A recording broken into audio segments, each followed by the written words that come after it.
it's important for students to become familiar and understand how equipment can be helpful for them. And I really enjoy supporting students to understand how beneficial and helpful quite specialist equipment can be and understanding the risks that are involved.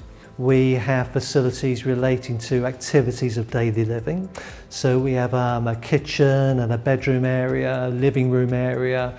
We have a bathroom, showering and toileting area where we can practice some practical skills and learn and deepen knowledge around manual handling, supporting people to live meaningful lives in those areas. So we have an ADL room, which is an activities of daily living room, and it's cool because you're kind of in an environment that is adapted for people with physical disabilities. We also have facilities for ceramics, pottery, arts and crafts, gardening and horticulture. We have a simulation suite, which is basically a simulated ward.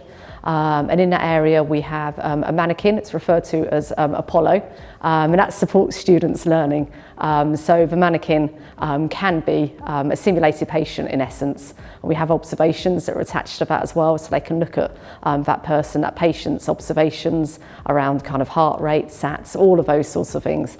So they get an opportunity to imagine what it's like to be interviewing someone kind of in a hospital environment, and we have technicians that can be behind the scenes and they are the voice of a mannequin. We also have something called empathy suits, which we have a bariatric empathy suit and we have an older age empathy suit, so students get an opportunity to put them on. So they have an opportunity to use the facilities here. So it might be that they use the kitchen, it might be that they trial transferring in and out of the bath, on and off the toilet, they use the stairs as well. So they get a real sense of how it may feel, hence being called the empathy suits.